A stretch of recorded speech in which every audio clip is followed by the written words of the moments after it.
My observation of the public is that 50% of them think he's disgusting and will not buy his music, but teeter on still liking the song.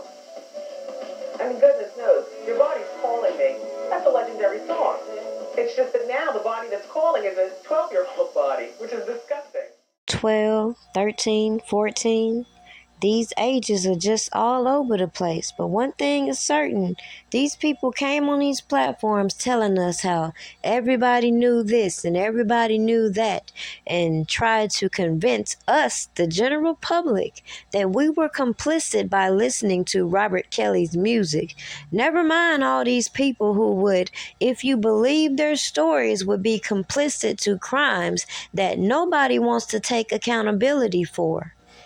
Yet as some of us watch 2 trials proceed and all of this information we have been subjected to play out in court, and all of these people hide behind this facade that Robert Kelly is this mastermind, he's calling all these orders, we have all these janky ass people wanting to feed these narratives on these platforms. But then when we look at other cases, like let's take Tiffany Haddish, for example, she can settle her claims out of court and nobody demonizes her, other than the fact that she comes out wanting this sympathy for allegedly now being broke after this settlement.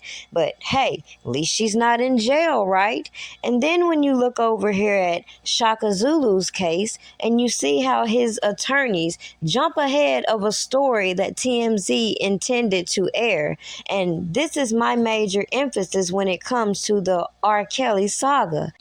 As much as people want to focus on R. Kelly as they claim, people want to skip past the main thing that I said was a major red flag, and how all these people who are so much in the know had to rely on information put on these platforms. And the general audience forgets that I'm laying a foundation to make my points, as even right now, that all these sketchy ass individuals behind the scenes relied on using other people's platform to put their narratives out. And yet, when things don't go their way, we continuously see the monkey shit going on these platforms, and nobody is comprehending what I'm saying throughout every last one of these videos, and how as some on YouTube focus on all the irrelevant points, they skip the major emphasis I have with all of these accusations that were waged against Robert Kelly,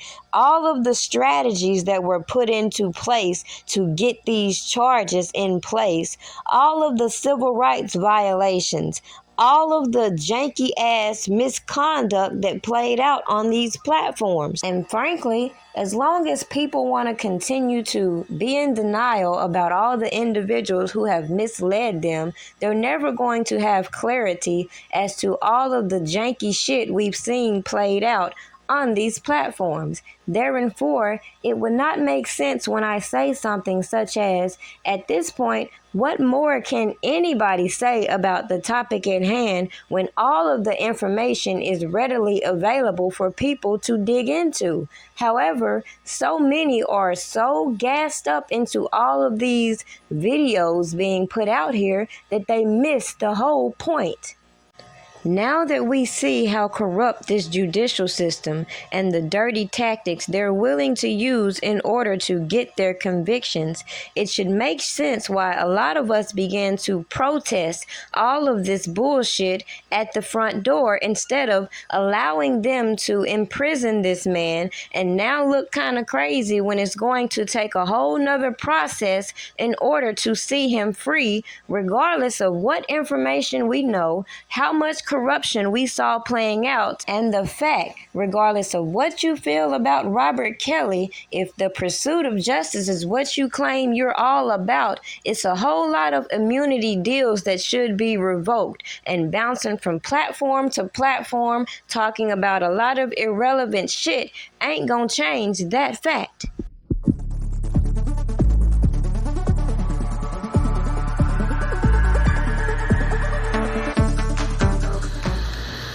Can I with you? What? ACP, did you see this? Look, if it ain't official Dana J, Levi for Kelly, Prima Donna News, I don't even want to see it. Come home with me.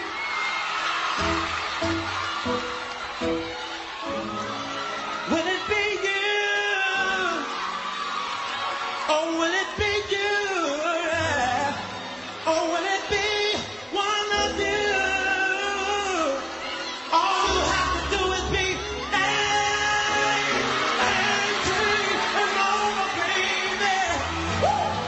In the midst of everybody throwing Tiffany Haddish a pity party for things that she, out her own mouth, apologizes for, admits that she knows she was inappropriate, however, is able to settle her little allegations out of court and then seal the documents. Meanwhile, when we see all of these court proceedings in Robert Kelly's case and the facts that the media don't want to run with, like how Drea Kelly and Sparkle have been implicated in certain activities when it comes to the individual Rashonda Landfair, whom they have pushed so hard to come out and tell their story until, of course, they end up in the midst of it.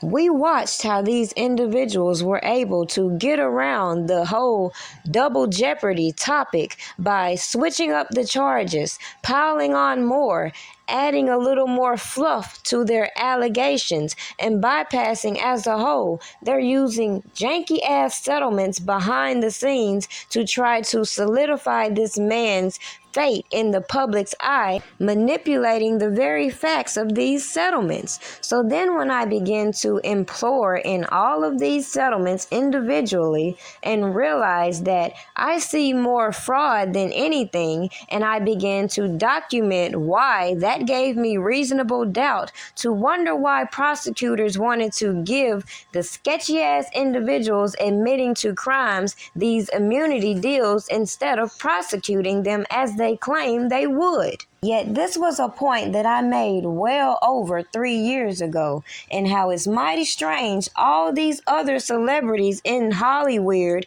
can have their little settlements, can seal their documents, and then when it comes to select other individuals, their documents become unsealed at very peculiar times. But at the end of the day, as I also said, clearly Robert Kelly was the bigger fish. So if they could penalize or threaten or coerce other individuals to corroborate their case against Robert Kelly, then clearly we see how the miscarriage of justice lies in this whole case. And why do I say that? Because clearly the selective prosecution and the hypocrisy that I just touched on is what gets me with all these people speaking on the topic at hand. Even when it comes to old Madam Kibi over here, she was so anxious to run all of these salacious stories that were being fed to her, failed to properly vet them, but now it's a little bit strange how she's backpedaling from her original stance, even though she clearly knows majority of those stories that she got, she even exposed her damn self. But it's very peculiar how all these people tried to criminalize what they called were madams that Robert Kelly had to groom these girls to his liking, and then they turn around and want to call themselves madams. How do we know they not engaging with some weird freaky-deaky sex magic type cults, like how they're affiliated with some of these accusers who are affiliated with individuals who have taken claim to this Nawapian cult, which was the byproduct of the teachings of Dr. Yoke. And a lot of people didn't catch what I was telling them when it came to Lisa Van Allen and Damon Pryor, two key names that came up in the '08 trial against Robert Kelly that people didn't want to put together. Why, you might ask? Because if people had put those two names together and individuals had did their due diligence, had checked out all of this source information they were being given by these janky individuals, then it seemed like to me they would have started to have the same reasonable doubt that I had in documenting all of these shenanigans that I felt compromise this case as a whole. Instead, we're watching all the double-talking ass people who know what they did, who know how they violated this man, backpedal. The man is not going to get out until he's over 80 years old, maybe 90 if he lives that long. So I just don't understand why his lawyers won't say, you know what, just throw in the towel, take the plea deal. We can negotiate some parole, negotiate that you register as a sex offender. So you don't have to serve 30 years. They say 30 years with the possibility of parole based on your good behavior. And we can call all these cases even because you can parole in each state. Why take them to jury trial and use excess funds? Don't let them testify. Let these people get up and continue to inflate stories. Let the media continue to convince these jurors that, you know, this man does not belong on the street. And guess what? We get restitution for the victims. We get court costs. We get lawyer fees. And he serves a consecutive sentence along with another consecutive sentence. And it's like, it's not making sense at this point. It's not making sense. Listen, I'm not saying, listen, R. Kelly deserves to be in fucking jail. I helped put him there. Listen, that's not what I'm saying. But what I'm saying is, why use resources when you know motherfucking well that this jury is going to convict you? And when they do, you are going to get years on years on years. The man is in his 50s. He's not getting out on the first sentence until he's over 80 years old. And then he goes to Chicago, per his lawyers, to take a jury trial in another case and gets more years popped up on that. It's just like the DC sniper. It's just like, Shay, I need that mosquito lotion. They tearing my legs up right now. Huh? Yeah, they tearing me up. They hungry. So, like, I just don't understand that. It's time to plea out at this point. Listen, we're not going to keep extraditing you across state lines. We can do the plea from here, let him sign, let him parole out on each, and be done with that. But it's overkill at this point. I just don't understand how we as a people have been conditioned so much to feel like when the odds are against us, we need to cop out and take pleas, even though we're not guilty of the crimes waged against us. Maybe the things going on with Cardi B coming after Tasha K's income and making it clear you gonna pay me one way or another is setting the precedence for all of these gossip bloggers to tread a little bit more carefully when it comes to making their clickbait stories. And maybe it would also become apparent as to why Robert Kelly was not financially able to act as he should have when it comes to suing certain individuals defaming his character all this time.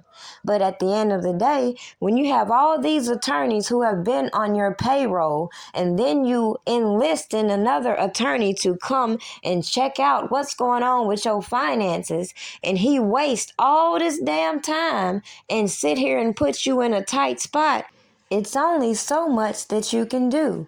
So when I saw the tables change and Robert Kelly get rid of Greenberg and bring in Bonjean, it should be very clear that maybe, just maybe, some things are going to change.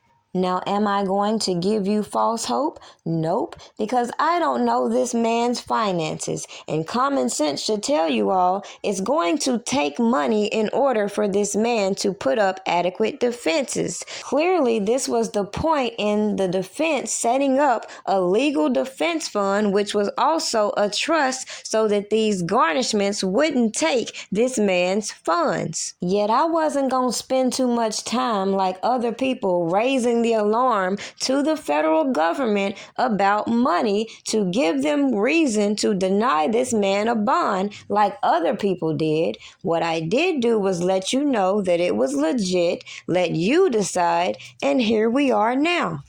The people who didn't bother to read the original indictments, which clearly indicated their intent for a forfeiture of assets, clearly bypassed why I said all these people making a fuss over money on these platforms in the midst of a federal investigation was dumb as hell. So for the people that don't realize why it's necessary to bring back information that you may have been distracted from as it went down, it's obvious because of these people double talking, backpedaling, and trying to wiggle their way out of all the shit they thought was funny that affected Robert Kelly's defense. And where, may I ask, did it get them? Going back and forth to court on bullshit that could have all been avoided if people had peeped the game I gave them from day one.